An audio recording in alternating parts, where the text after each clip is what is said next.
si è portato avanti il decentramento delle decisioni e della spesa, ma con un'idea assolutamente centralistica del prelievo fiscale di un unico Stato che poi graziosamente avrebbe, e in maniera qualche volta estemporanea, poi da ogni logica, avrebbe ripartito le risorse nelle diverse regioni. Bene, in quegli anni noi abbiamo cercato di, partendo dal principio che lo Statuto dell'autonomia ci assegna, quello della capacità impositiva, messo lì sulla carta da 48, ma mai esercitato effettivamente, abbiamo detto, beh, proviamo a esercitare e a far fronte a questo diritto che ci è stato riconosciuto,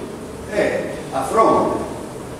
delle spese che con difficoltà copriamo, proviamo a vedere se noi riusciamo a assicurarci una parte di gettito fiscale nella nostra regione. Io credo che prima o poi varrà la pena di parlarne con maggiore pacatezza, con maggiore distacco rispetto a quanto accade all'estero. Certo è che in attesa del successo successivo del confronto con lo Stato sulla riscrittura delle regole di trasferimento della partecipazione al gettito fiscale alla Sardegna,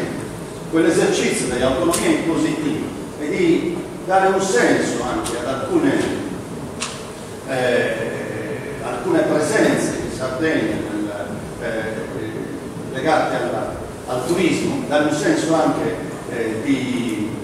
bene comune, di partecipazione alle spese per gli interessi generali, fu importante.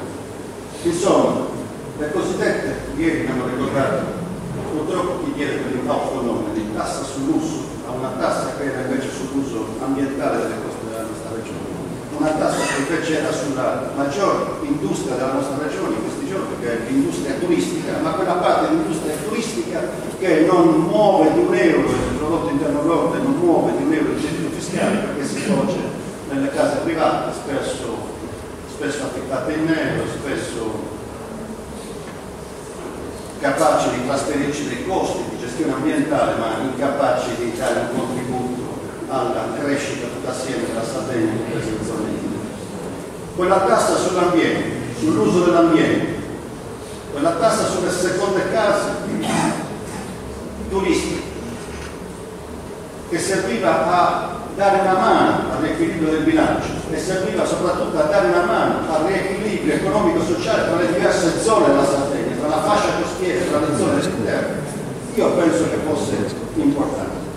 Quella tassa è stata contestata dalla Corte Costituzionale, ma è stata contestata innanzitutto dall'opinione pubblica sarda. La Sardegna non l'ha difesa, se la Sardegna l'avesse difesa maggiormente probabilmente l'avrebbe guardata con maggiore attenzione anche la Corte Costituzionale, il quale, cosa non sufficientemente ricordata, non ha bocciato il diritto della Sardegna di imporre la tassa, ma ha bocciato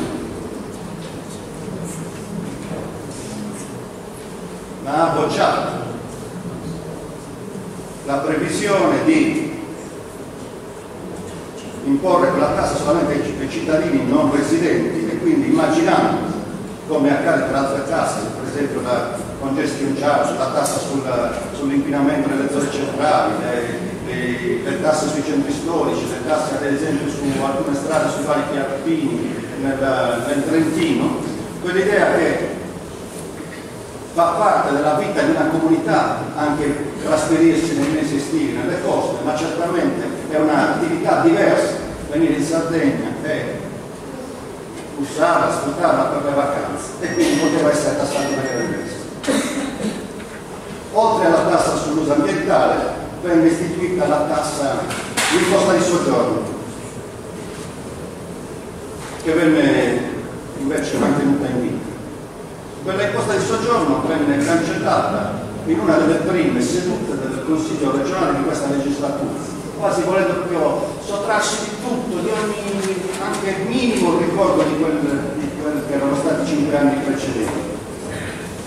Vi ricordo un appassionato quanto non condivisibile intervento del sindaco di Sorso, che ha vinto una campagna elettorale nel suo comune con l'idea che bisognasse cancellare l'imposta di soggiorno, laddove l'imposta di soggiorno prevedeva per i sindaci la possibilità di istituirla, ma la lasciava la piena libertà ai sindaci. Ora l'imposta di soggiorno è stata che noi avevamo conquistato come diritto e che come diritto non abbiamo voluto. Oggi l'imposta di soggiorno ci è stata restituita da Berlusconi e necessariamente la dobbiamo accettare da Berlusconi. E lo stesso sindaco di Sorso se la ritrova nel propone messa dal suo capo partito, laddove come diritto dello statuto dell'autonomia ci ha voluto rinunciare. La stessa tassa di soggiorno per la quale altre forze politiche hanno combattuto per finanziare la cosiddetta idea di Roma Capitale, la stessa tassa di soggiorno per la quale il sindaco di Firenze combatte e ha combattuto in tutti gli anni. Bene, nel periodo quindi che ha guardato al risanamento dei conti pubblici, ponendo dei vincoli al bilancio, riqualificando la spesa e nello stesso tempo cercando di avvicinare il momento impositivo al momento della spesa e contestualmente rinegoziando con lo Stato le regole di partecipazione finanziaria. Come sapete, come sapete, la rinegoziazione con lo Stato ha portato alla riscrittura dell'articolo 8 dello Statuto. Una riscrittura che garantisce come mezzi propri alla nostra regione circa 6 miliardi e mezzo di euro all'anno,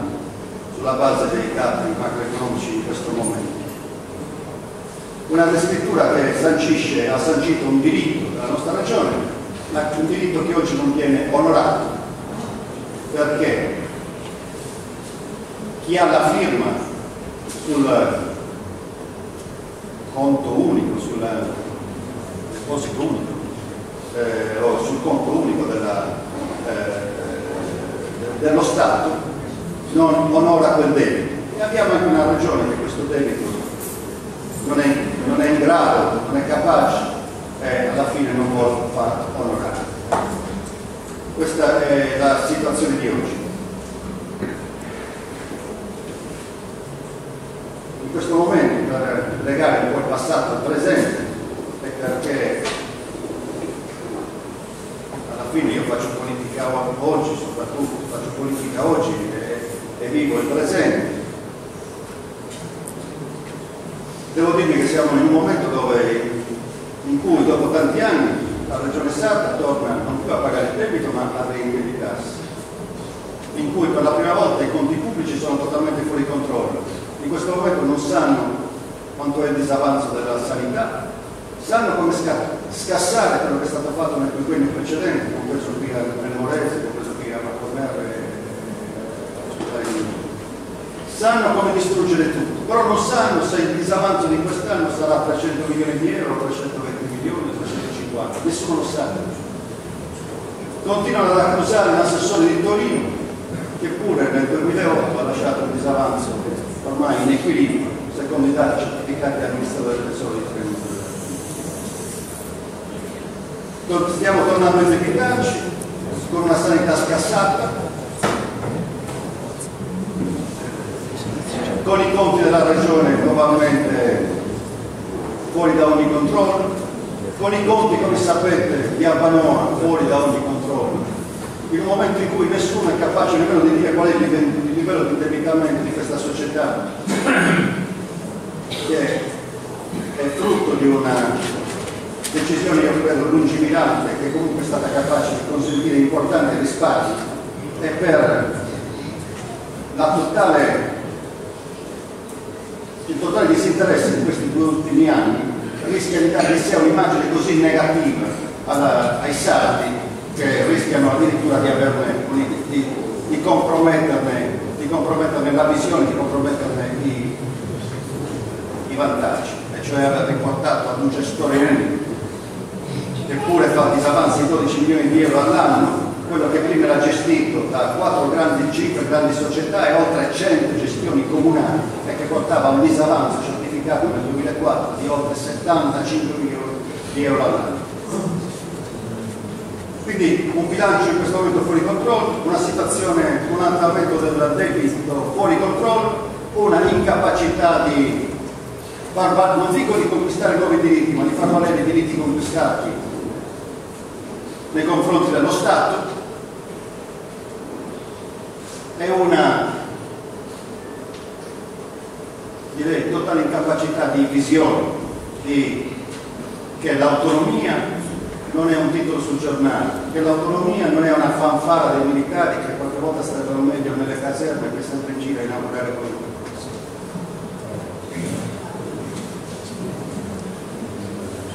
Non è una fanfara,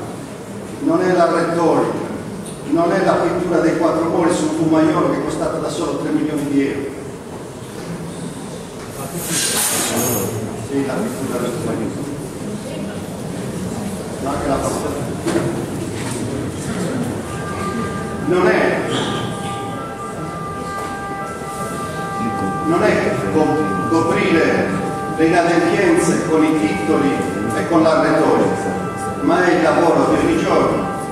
di rispetto dei diritti, assunzione di responsabilità e costanza nel lavoro duro di ogni giorno nel mettere assieme questo. E alla fine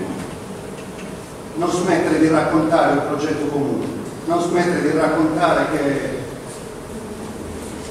non siamo solamente la somma di interessi contrapposti e di mille particolari. Non siamo solamente quello che abbiamo sentito nella discussione in questi ultimi giorni collegata alla finanziaria, non siamo solamente quelle piccole miserie dove ciascuno ha portato avanti la sua bottega. Siamo una comunità che sta cercando di capire come uscirne da questa crisi, come dare un lavoro a questa montagna di persone che lo cerca e non ce l'ha. Come stare al mondo, in questo mondo che è cambiato troppo in fretta, che è difficile da capire e da decifrare. Ecco, di tutto questo non sentiamo più parlare e per questo qualunque discussione come quella che facciamo oggi